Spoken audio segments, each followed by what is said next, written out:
Goodness, the Brady Bunch. Well, we're going to start because I've already got a number of questions for you, Seth. And, um, I've got these green glasses, but they aren't as vibrant as yours. Damn it. Anyway, I tried. Um, hey, everyone. It is so much fun to have Seth on this call. Seth, thank you for making yourself available. I'm looking at a screen full of people that I think everyone has enjoyed diving into the practice or this is strategy. And we will want to get into some questions. But before we kick off, just give us a little personal insight to you as a person. Where are you calling from, your family, where you live? Uh, Spiritually, I live in a lake in Algonquin Park, Canada, teaching canoeing. Uh, in real life, I live half a mile from the Hudson River. Next week, canoeing season starts. Uh, I started out as a book packager in 1986. Did my first book with Jim Frost at Warner Books. Did a book a month for 10 years with a small team of people who worked out mostly out of my house. And I love books. I love publishing. I love the idea that you can create something that lasts and that there's an industry that's just waiting for your next big idea.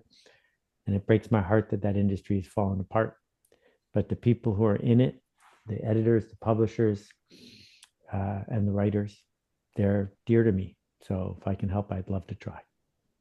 That's awesome. Well, a little rabbit trail. I spent many years north in Algonquin Park. Our family had a cottage on Oxtongue Lake, which was on the west gate side of the park. So, Yeah, yes, it's a beautiful country.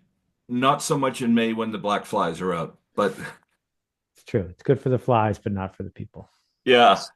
I want to jump right in off the bat, and I'm going to a little bit off script here, Seth, because I sent you some questions which we'll get to you. But you recommended that we all dive into two books, The Practice and This is Strategy, which is your most recent one. We'll get to that in a minute. But in the former, in the practice, shipping creative work, you make this bold statement, there's no such thing as writer's block.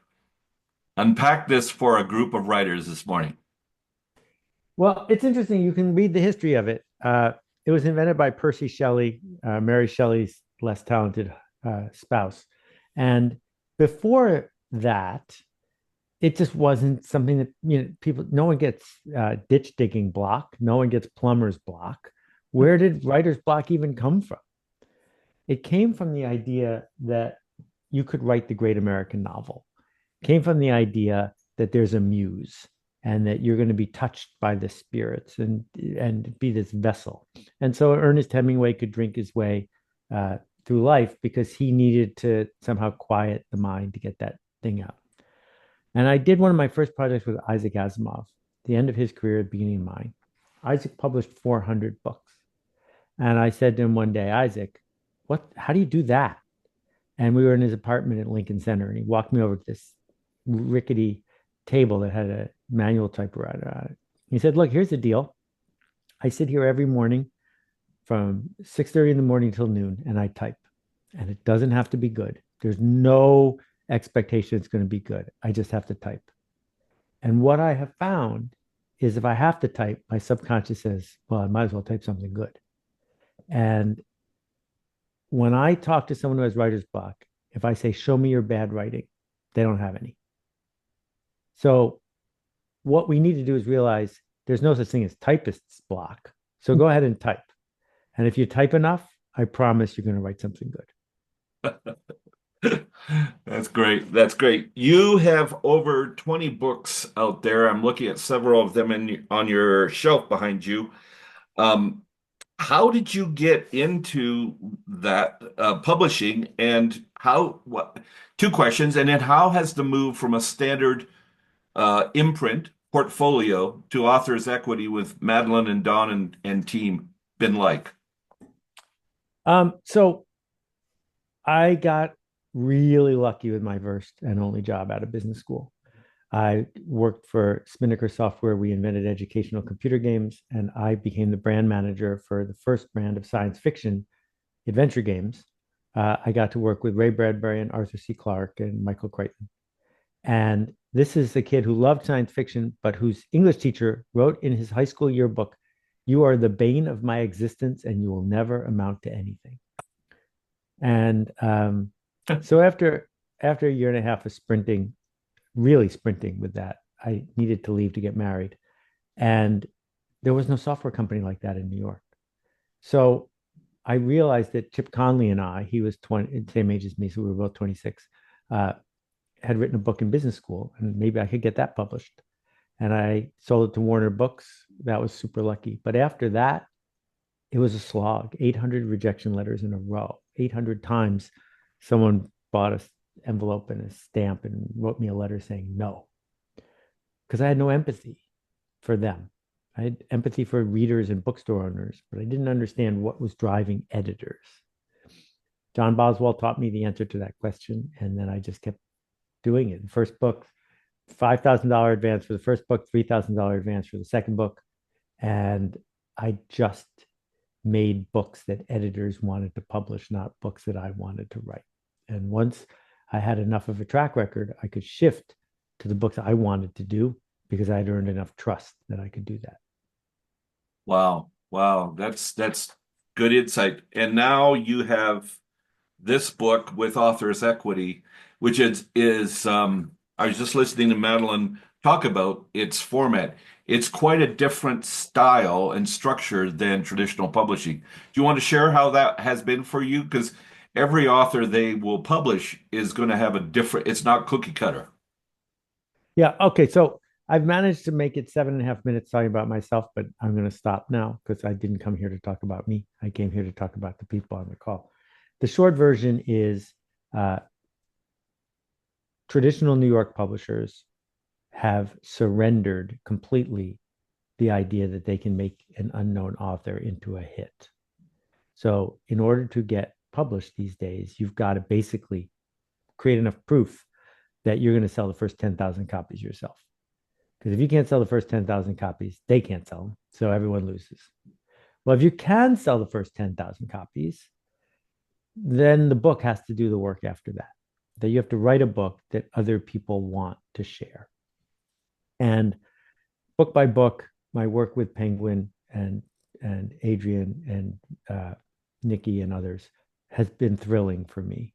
But Penguin as an institution is fundamentally completely broken. And I have no expectation that it's going to fix itself. Hmm. They don't understand who their customer is, and they don't have a sales force that can add enough value. What Madeline has figured out is if you're going to sell the first 10,000 copies yourself, you might as well keep most of the money. So they don't pay advances. And they are like the people at Penguin, not going to publish someone just because they wrote a great book. They're going to publish someone who can sell the first 10,000 copies. And so basically, all publishing is now self publishing. And the question is, do you need the publisher to act as a bank as well? Because if you get, quote, picked by Simon and Schuster, they're going to bankroll the next bunch of months of your life by paying you in advance. But if you've built this audience of fans, maybe you could find that money somewhere else. So that's her model. They're delightful human beings. Carly is a magically human. Hanging out with Madeline is one of the privileges of my career.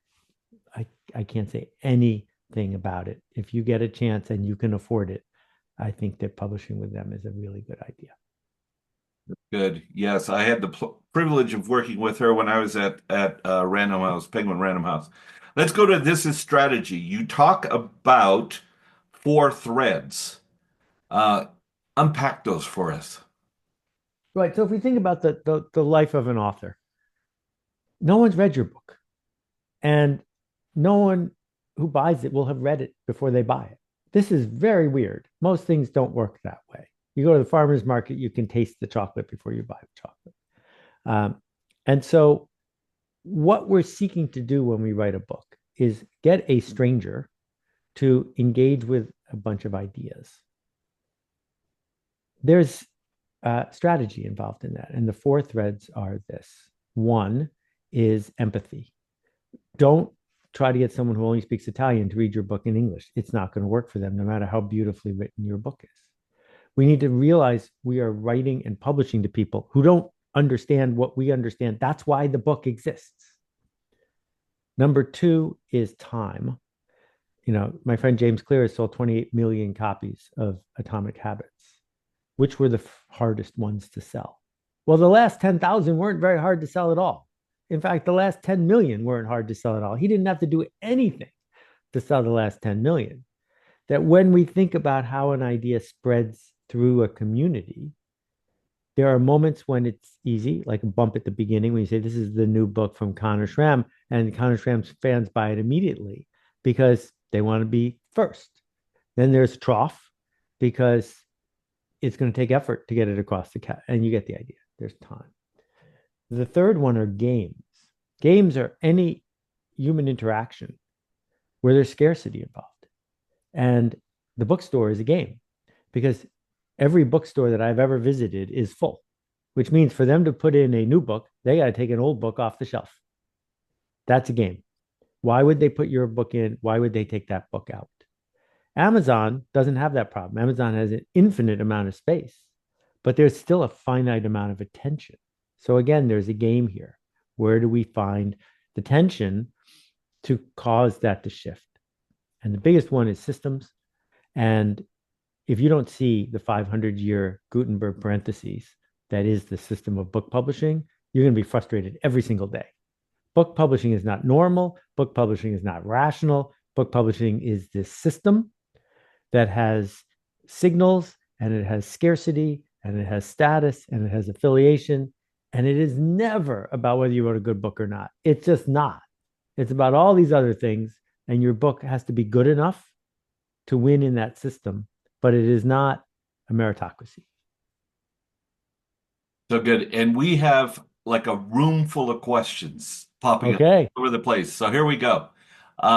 J.R. Briggs is somewhere in Pennsylvania. I'm going to start with you. So unmute, please, J.R., and ask your question.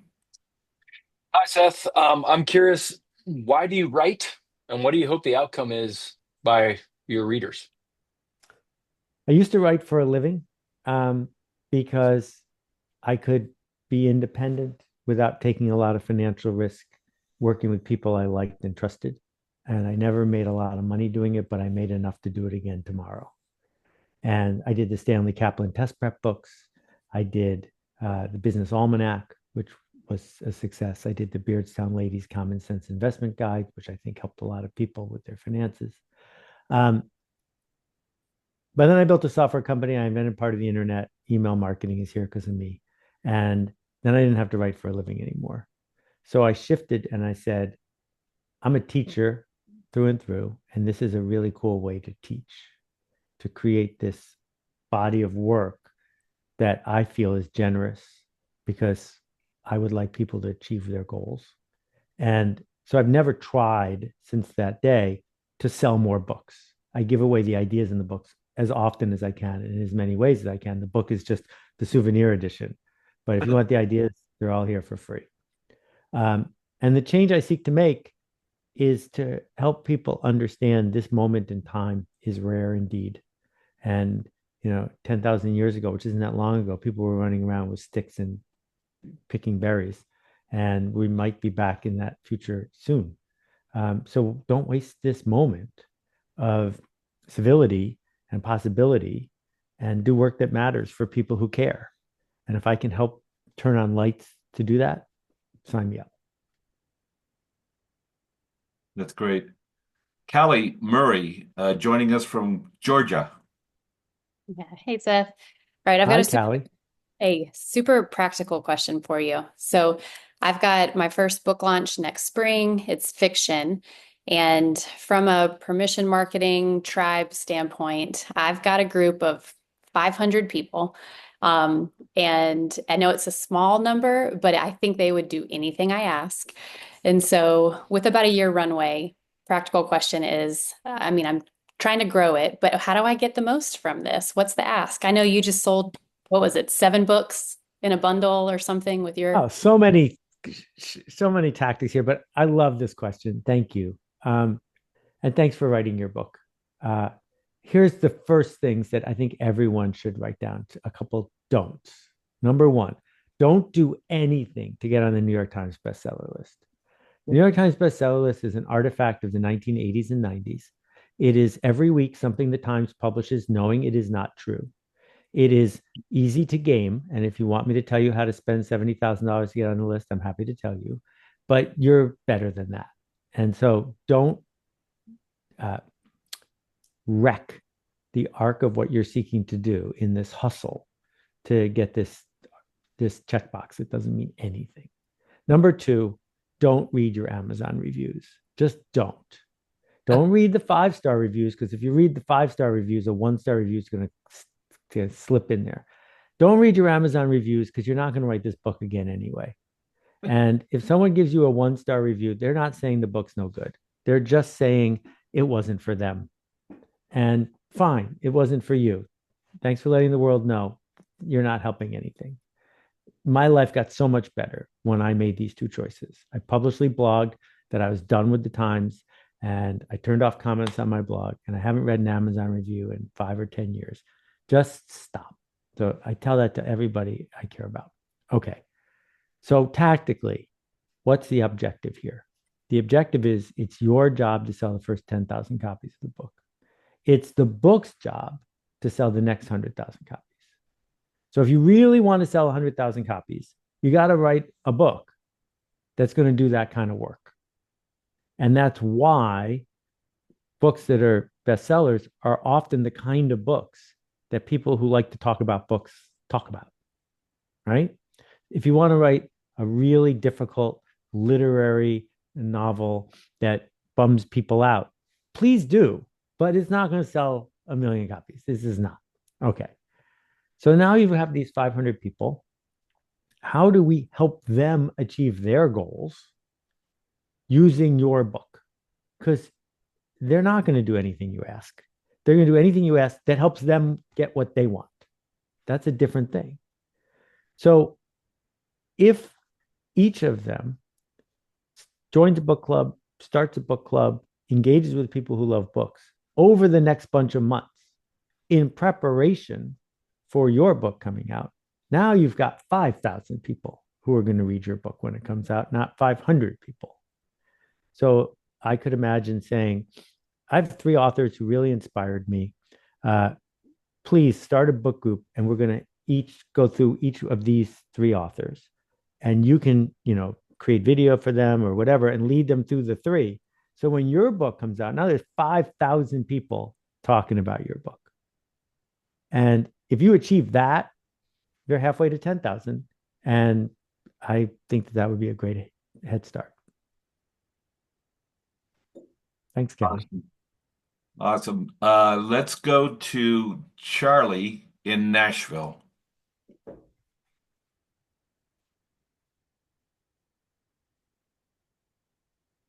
Go ahead, Charlie. Charlie, turn your radio down. Hey, how are you guys? Good to meet you, Charlie. Yes, Seth, you have been a huge inspiration to me in my own career, very helpful. So thank you for that. My question is there anything that you imagined and implemented and were hugely successful at that simply does not work anymore? I'm curious because I have several of the, coming from the music business, I have several of those things. So I'm wondering if you have any that have surprised you. Oh, I don't think there's any doubt that I have failed more times than almost anyone in book publishing, except for someone who gets to, an actual publisher. But as an author, I failed way more times. The book publishing industry still thinks its customer is the bookstore. And the way you can prove that is they don't have an 800 number for consumers to call. They only deal with booksellers.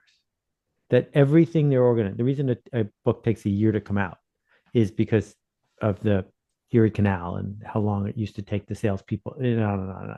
So many of the things that I did early in my career were about dancing with bookstores, because people don't open bookstores to sell the kind of books I write. They open bookstores to sell the kind of books Cali rights. And so I needed to get them excited enough to give me shelf space and things. So, Purple Cow originally came in a milk carton. And I knew the bookstores wouldn't go for that. I self-published this. I'd been kicked out of book publishing before this came out. And but my fans used the milk carton to make their case internally, and that led to the book, to the book, to the book. So the sequel, Free Prize Inside, came in a cereal box because I thought that would go nicely with the milk carton. And Barnes and Noble had their clerks in every store across the country open up each cereal box, throw it out, and put the book on the shelf. And I would just constantly do things, go to ABA, et cetera, to get more than my fair share of shelf space. And every once in a while, one would work. Like I did a CD with Barnes and Noble exclusively, an audiobook of The Dip, and they put it at the cash register in all their stores. This is now impossible. And the one that was stunning to me is I persuaded Amazon to get into the publishing business because I said to Jeff, you guys have done all the hard part. Printing is the easy part. And so I ended up doing this imprint with them. And my arrangement with Amazon was they didn't have to pay in advance, but they had to promise my authors and me that any promotion they did for any book, we would get the same amount of promotion, just favored nations. And that would have changed everything. And Amazon just abrogated the deal and said, sue me. It was very heartbreaking. But the point is, watching Amazon not promote books properly is really astonishing. Like Jeff got into it because books brought him smart people and inventory really fast, but they've never made money on books and they don't want to make money on books. So they don't promote books well. And if they try to sell you advertising for your book, it will work for the first 500 copies and then you will lose money on it forever after that. So I'm watching this real shift in how we talk to bookstores or distributors and how little leverage you actually have with these middlemen, all the way up to Stack Overflow, right? There's just an algorithm. Amazon doesn't want to sell anything. They want to sell everything. And don't get seduced into thinking you can partner with a middleman in a way that's going to sell more books. The only way I know for sure that's going to work is if your fans get you more fans. And that's going to happen when you write a book that leads to their benefiting from doing that. I think we're all just kind of pondering everything you're saying here. Katie Hudson, let's go to you, please. Katie? Hi, Seth. Hi, Katie. I wanted to say thank you first. My brother was in your 2018 Alt MBA cohort, and we've never been super close. He's a COO of a software company, and I'm a poet, essentially. And you gave us language that really, like, it really bridged our brother-sister Wow. friendship. So thanks for you. that. Yeah, there's some beautiful writing that I kind of treasure out of that. Thank you. I am writing a book that's exploring an idea that I haven't seen a whole lot. I think that God is the most playful one. I'm writing about that, and it has been very helpful to me. The whole, let's see, in the what is it, the 180s, somewhere around there. The idea of an assertion before I'm throwing something out there that I think is true, but I think is going to get pushback, and it has given me guts. And the steps that you have there about an assertion and a follow-up have been real helpful. I'm curious if there are other realms where you've seen people give that a shot and what's come of it. Like, do you have any examples of places you've seen that happen? What I try to do on my blog is find things that surprise me and then explain them. I'm very uncomfortable with unexplainable phenomenon because I'm eager to accept that there's magic in the world, but that's still an explanation. It's magic, but that's not how refrigerators work. Refrigerators work because there's a compressor and there's a gas, and I can explain it to you. So if you see something that happens in our culture, a piece of intellectual property, a business, an idea, a spiritual institution that works in a way that surprises you, it's because two things happened. One, the person who started it made an assertion about something that was needed in the world. And two, they shunned the non-believers. And it's very hard to do that, but that is critical. That there are people who are not going to get the joke. If when you are doing your work, everyone gets it, you're not trying hard enough. That this creative act is to do something that smart people say that'll never work. And then it does, because smart doesn't mean empathic. And the empathy to realize other people might want something other than what they want is really challenging for a lot of folks. And the thing that, if you think about Legs Pantyhose, the team at Legs Pantyhose didn't have any women on it. And Fisher Price comes out with toys all the time that were not designed by 3-year-olds. So empathy is possible, but it's rare. And so when you come up with this insight that you want to share with people, if someone doesn't get it, give them a hug and then go talk to someone else. Don't try to change their mind. I really appreciate all of that. It's not for you. A number of spots that was helpful to me. It's helpful to have your voice in my head with it. It's not for you. Yeah, it's giving me guts. Thanks. Thank you, Katie. Ben Cott from Wisconsin is hopping on next. Ben, do you have your question? Yeah, hey Seth, thanks for being with us. This book right here, love this book, and it Thank you. inspired my writing for my first. This book is going to help me sell more copies of my first book. My mom gave me 4 stars on Amazon, not 5, 4. So that's one reason not to look at it. And I didn't even write about her. I wrote about my dad. So, anyways, my question is, you said that when you started writing, you wrote the book the publishers wanted, not or the editor wanted, not the books you wanted to write, and then you switched that. But with the changing landscape of publishing, with it being broken, with other avenues to publish, how would you encourage us to engage that question? Because I feel a little caught between writing what I want to write and then if not that, like who am I paying attention to? Who's going to help guide me? So are you hoping to win the New York City publishing lottery, or are you going to publish directly to the people who are going to buy the book? Oh, yeah, I want to publish to the people who want to buy the book. So Yeah, there is no editor. The editor works yeah, for you. yeah. So please, coming up. So the first book I had after Business Rules of Thumb was called How to Hypnotize Your Friends and Get Them to Act Like Chickens. And it was going to be a book I was going to do with a stage hypnotist. And then the book after that was the Fortune Cookie Construction Set, which was going to be 3,000 little perforated fortunes that you could cut out and make your own fortune cookie. I mean, it was just all that cash register nonsense. And I was so proud of myself. Each one was cleverer than the next. And what I discovered is that whoever I was going to sell this book to in New York needed to tell their boss that they had just bought a book from me.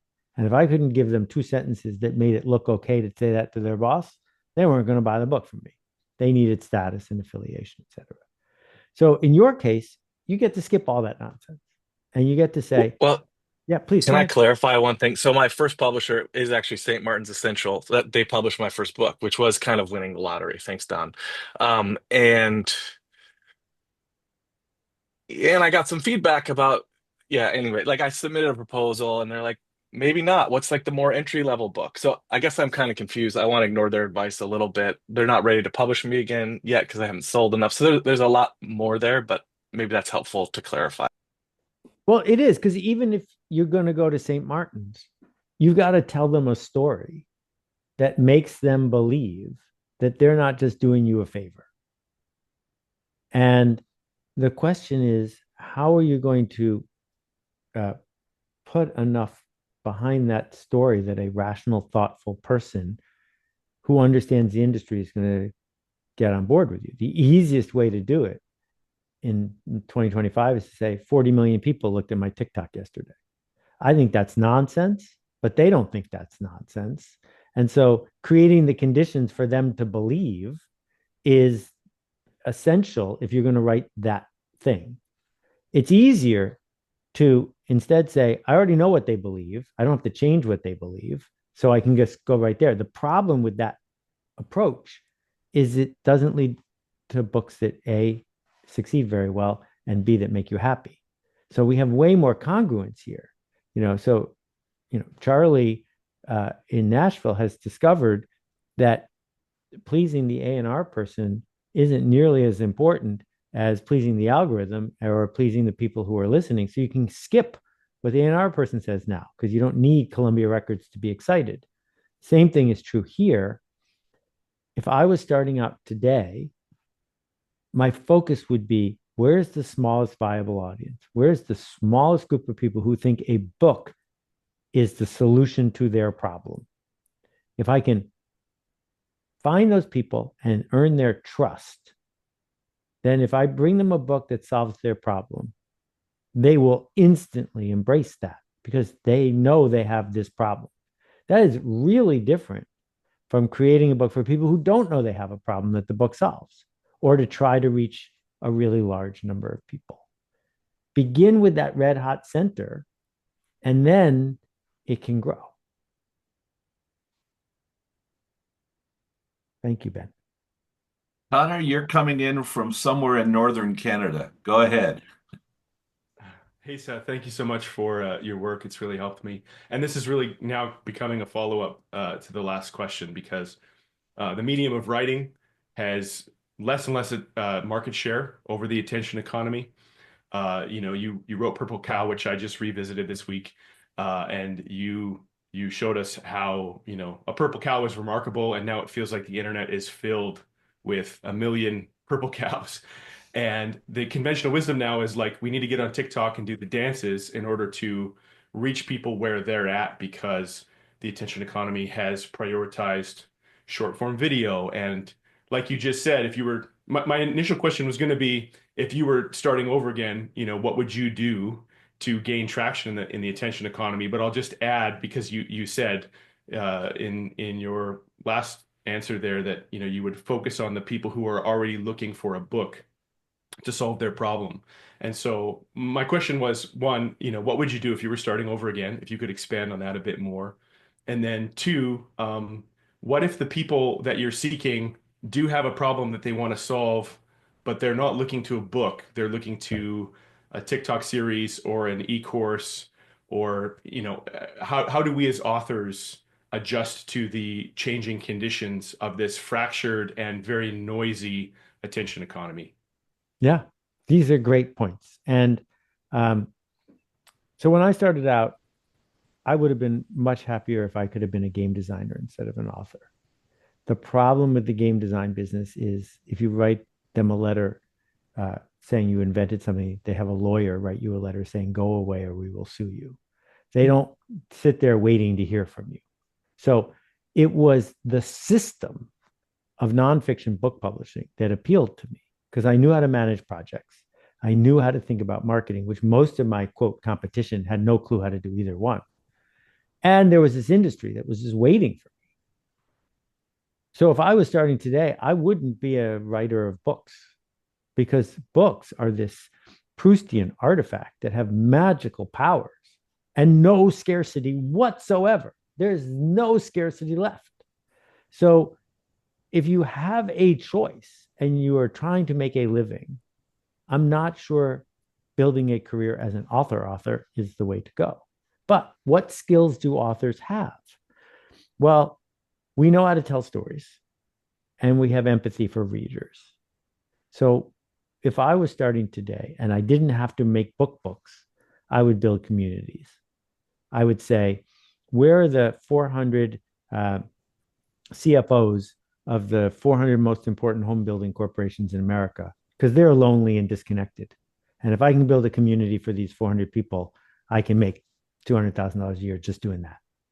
And then I would just be in the business of organizing, leading, connecting groups of people, maybe an industry, probably not, who would miss each other if they weren't there. And you have all these tools at your disposal to go do that without a lot of money. And you don't need someone in New York to pick you. And if a handbook that goes with it makes a difference, that's great. So it's sitting on my desk. I have so many things on my desk here, but this is the Portuguese edition, and this is the English edition. This is the most important project of my lifetime. And I wrote it with 1,900 other people. And I did it as a full-time volunteer for a year and a half, didn't make a penny from it. Proud of that. But those 1,900 people changed my life. And this book changed their life. And the fact that Penguin sold, tens and tens of thousands of copies and it's been translated into 6 languages is a bonus. But what we saw was that the book as artifact, being a byproduct of a community, is completely transformative compared to I made a Word file and I sent it off to New York, and then there's a book a year later. Thank you. Thanks, Connor. Good. Timothy Jones. Go ahead with your question, Tim. Thank you, Don, and thank you, Seth. This is wonderful. You say in the practice, look for the cohort, and you talk about cultural institutions and this wrong idea that maybe there was some secret or magic at work, and you say probably there was a community, a cohort. I find that encouraging. Writing, of course, can be lonely. How have you seen this worked out in practice? I mean, what, how have you seen people start those cohorts if they haven't been invited into one? Okay, so for our viewers at home, there's different kinds of cohorts. The biggest one is the invisible system. So young couples across the world who are going to get married next week are going to all obey this invisible, unwritten set of rules about what it is to get married. Who said you need to dress like this and have this thing, and that the average wedding in New York City costs over $100,000? That's an invisible system that created a cohort of brides, which led to magazines and status and affiliation.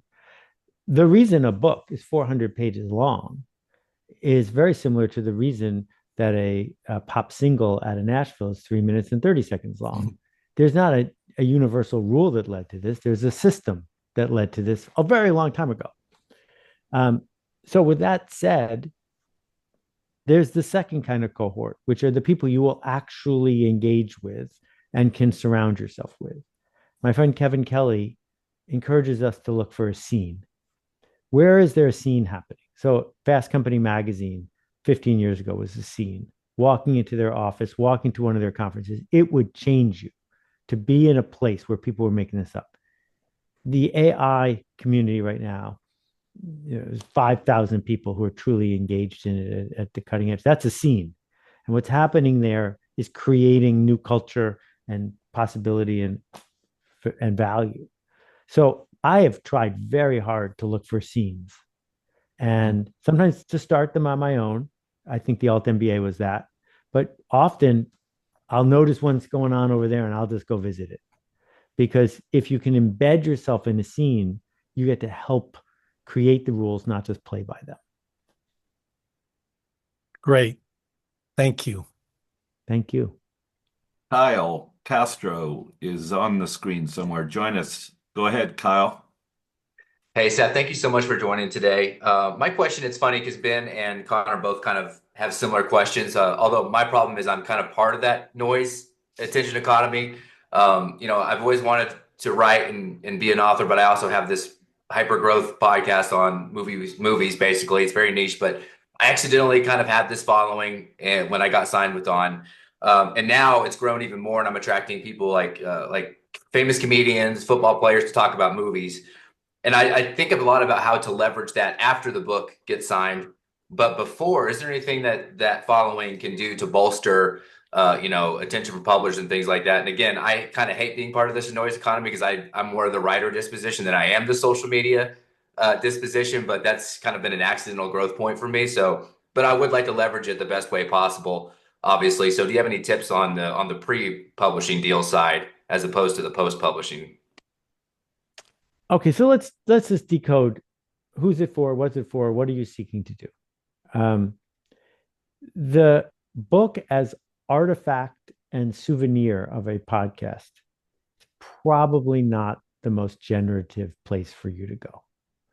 Because if you have 1 million regular listeners, you'll sell 10,000 copies at the most, right? So, History of Rock and Roll and 500 Songs, he's done a couple books and they haven't sold very many copies because it's a podcast. It's not a book. And the book is just a souvenir of that.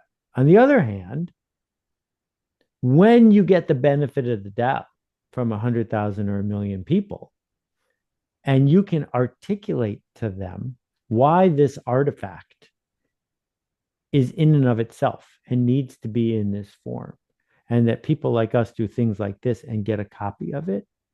If you can conceive of that, then you got a book to sell. But so that's the hardest work is, I wouldn't want to be in Don's shoes pitching, I got this guy with a podcast. He wrote a book that's an artifact of the podcast. That's going to be a very hard sell. But if you've got people, 1,000 on the waiting list, and, my friend Craig Maude is doing it in 2 weeks. So Andy Ward, who I'm sure Don knows, is one of the 5 most powerful people in book publishing right now. And Craig has done more than 5 books self-published, each one doing better than the last. And what it is to be one of the 40,000 people in Craig's online community who listen to him when he shows up on Tim Ferriss, and who many of whom send him money just so he can walk around Japan and take notes. That core group gives him the oomph he needs to be able to get on Andy's radar. But his book is not Kisa by Kisa in book form. You can get Kisa by Kisa online for free. It's a different thing. And so that's what I want to just push you to do. Figure out that thing. And then when you talk about it on your podcast, it's not going to be, oh, I'm sorry to bring it up again, but I really need you to promote my book. It's going to be, can you believe we're lucky enough to be able to have this artifact that's going to help all of us get what we want? And we're doing that together. And I don't know the answer, but I know that that's the question. Thank you for that. That's amazing. Thanks, Kyle. Bradley joining us from Texas. Hop on. Hey, Seth. Great to have you here. Your book, What to Do When It's Your Turn. I just love the creative, of your many books. It's one book that just I go to all the time because just the way it grabs me creatively. So anyways, my question, I have so many questions for you, but I've wrote my first book. Dawn and I working to get it published, and for me, it's a continuation of a movement that I've been doing, sort of what's part of my life that now is just another way to express it. But of course, I'm in that place of I have a certain background. I'm now doing this, but in the publishing world, I'm brand new, so I don't have 100,000 followers. So the publishers are like, "Who's this guy?" I mean, that's being general, but you kind of explained that. So I was just at a couple of questions. One was, where did the 10,000 book thing come from that you say you can sell 10,000 first? I know you have the science behind it. Just want to know what that was. And then also, if I guess a two-part, if I feel with my communities and the people that I am starting to go to, I'm being asked to speak and go, and I'm not only just as a keynote speaker, but I'm bringing forth that message, kind of continuing through what I offer. So I'm pretty believing that I have that audience, but of course it doesn't show it in advance for the publisher. Just a little more clarity on the publishing versus self-publishing, because I know there's so many levels. You talked about the one group that you say is the one, but just trying to navigate through this way. You got a lot there. Let me stop you and then we can Yes. come. All right. So the keynote thing, is that going well for you? Or is the phone ringing and people are hiring you? Or you're just saying when you do a keynote, it really makes an impact on people? Yeah, it's basically in a nutshell, it's been fairly new as a more intentional thing, but I just got invited onto the largest global leadership summit. Is like 80,000 people see you live. I got invited out this August, another one in October. So I'm getting asked now to speak on some pretty large platforms. Great. Okay, so let's talk about the speaking for a second. The supply of people who are willing to speak for free is close to infinite. And there are a few people who get paid $100,000 to speak. They're not better speakers than speakers who are free. They're just famous. And so the way to get paid to speak is to be famous. And it helps if you're good at speaking, but there's this chicken and egg problem.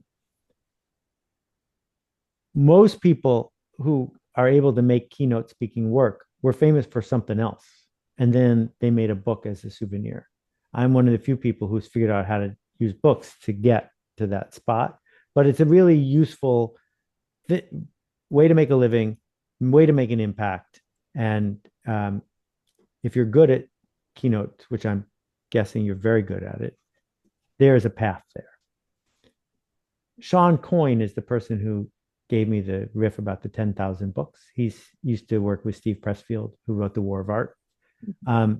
And the math there is very clear. You can see it in fiction and you can see it in nonfiction. If you talk to just about any author, every bestseller is a surprise bestseller.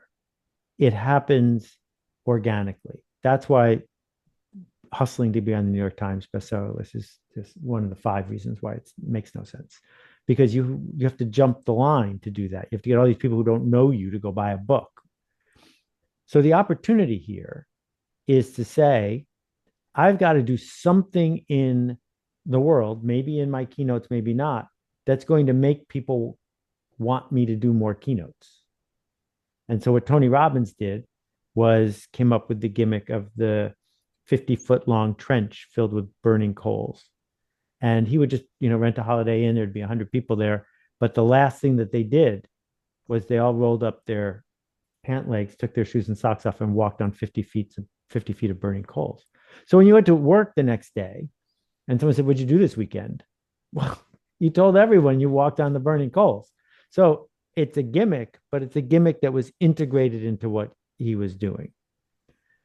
So when I think about bringing an idea to a publisher that's going to amplify, one of the things they need is the story. So the story could be, for example, when I give a talk to 80,000 people, 3,000 copies of my self-published things sell the next day. Here's the math, right? That there's something about how this artifact fits into what I do all day, and they both work. That the best way to get a book deal is for the editor to know that you can live without them, and that they're not doing you a favor in making your career, that they got to get on the bus before. So in the case of Your Turn, and thank you for the nice words, I self-published that because I saw that Amazon plus Porchlight would be all I needed. I didn't need any bookstores whatsoever. And it ended up selling. I designed it myself, wrote it myself, and I sold 175,000 copies. And no one paid me in advance. And I took very little risk because I could get pre-orders. And one of the ways I sold so many is if you bought 90 copies, I charged you for 20. And so if someone ends up with 90 copies of a book, they're going to give them out. The book sells the book. Thank you. We are running out of time, but Aren't this we has all? been wonderful, Seth. I feel like I've been on a canoe trip in Algonquin Park with you. It's so good. We're going to wrap up with one more question from Dave Bowden over in the UK, and his accent will give it away. Hey guys. Hey Seth. Hi, Dave. Great to meet you. Just want to say, big fan of your work, particularly your podcast. I love Akimbo podcast. It's fantastic.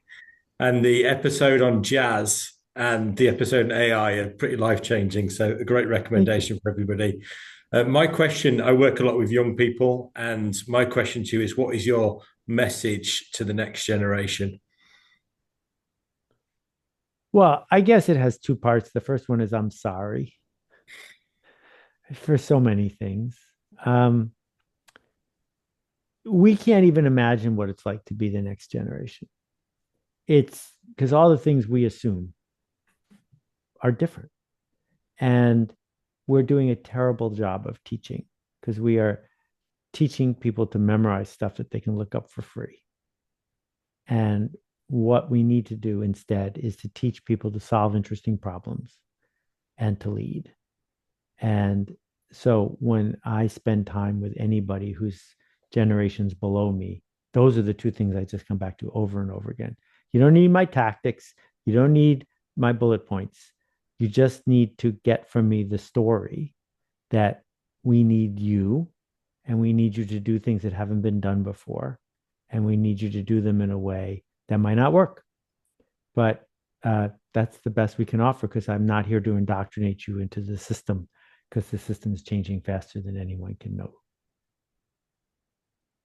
Wow. Amen. Seth, thank you. Just close off here with any words. This is a screen full of writers.